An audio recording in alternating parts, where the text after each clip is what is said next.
Tangshale Assembly 2026-27 rang bishini budget shaklai jakmani yagolo kaisa kokthom panak laika Congress ni MLA Sudhir Burman Ashlo Congress MLA Sudhir Burman debo shaka hasdini tongko shumlo korok tangshale 2026-27 rang bishini budget shaklai jakmano khafur jakle henei abaginu debo shaka takle bishini budget do hasino development klainani bagai mushakok shalia henei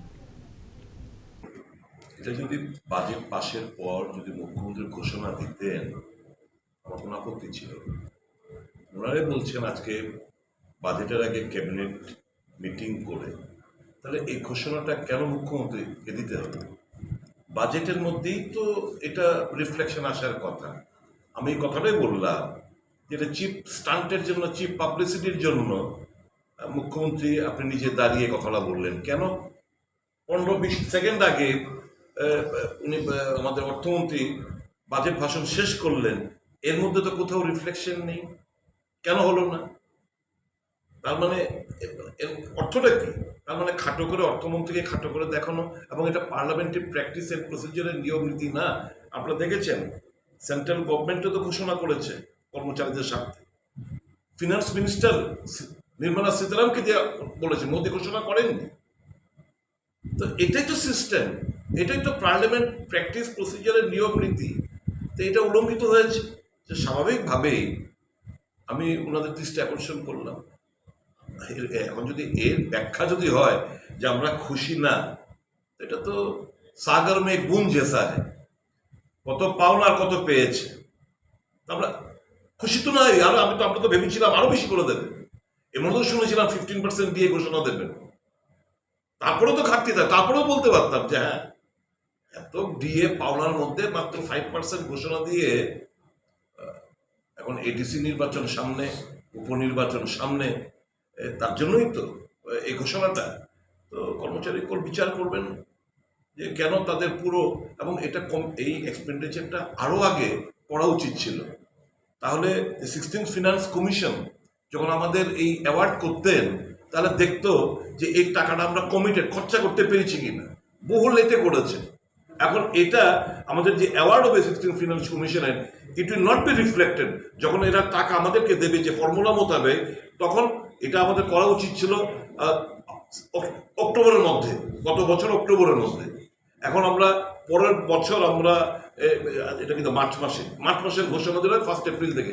তো finance commission যেহেতু আমরা committed করিনি, আমাদের আগামী দিনগুলোতে এটা কিন্তু কর্মচারী এবং পেনশনারদের জন্য একটা খুব নেগেটিভ ইম্প্যাক্ট থাকবে এই টাকা অ্যাওয়ার্ড করার ক্ষেত্রে।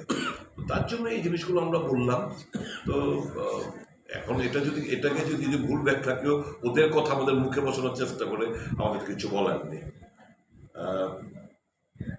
বাজেট তো সর্বোপরি আমাদের পরিষদের দলের নেতা বলেছেন, সরকারের একটু খোঁজ নিয়ে দেখবেন, স্টাডি এখনো করিনি আমরা, সবে মাত্র পেশ হলো। ঋণে জর্জরিত প্রত্যেকটি লোক, ত্রিপুরার জনগণ ঋণে জর্জরিত। ওনারা যখন শুরু করেছিলেন, উদ্বৃত্ত বাজেট ছিল, তারপর যতটা বছর গেছে, ফার্স্ট বাজেট আমাদের উদ্বৃত্ত বাজেট ছিল, পরবর্তী সময় যতগুলো বাজেট পেশ করে সব ঘাটতি বাজেট। এটা অর্থনৈতিক যে সুশৃঙ্খলতার পরিচয় দেয় না। আমরা সঠিকভাবে যে খরচা করতে পারছি না, এক্সপেন্ডিচার করতে পারছি না, জনস্বার্থে যে আমরা খরচা করতে পারছি না, এটা রিফ্লেকশন। বছরের শেষে এসে আমাদের সাপ্লিমেন্টারি গ্রেন্টস চাইতে হচ্ছে, আর কটা দিন বাদে নতুন অর্থ বছর শুরু হবে। এই যে প্রায় 4,000-এর উপরে, আমার এক্সাক্ট ফিগারটা এখন মনে নেই, যা শুনেছি 4,000 কোটি টাকার বেশি সাপ্লিমেন্টারি গ্রান্ট চেয়েছে। খরচাটা কোথায় হবে? তো সর্বোপরি নিজেরা বলেছেন কোনো দিশা নেই, বেকারদের সুস্পষ্ট কর্মসংস্থানের কোনো উল্লেখ নেই, আপনার শ্রমিক মেহনতি মানুষের তাদের মজুরির কোনো বৃদ্ধি করার কোনো পরিকল্পনা নেই, কল কারখানা খোলার কোনো দিশা ওনারা দেখাতে পারেননি। মানুষ স্বাভাবিকভাবে হতাশ হবে। এই বাজেট কাজের কাজ কিছুই হবে না।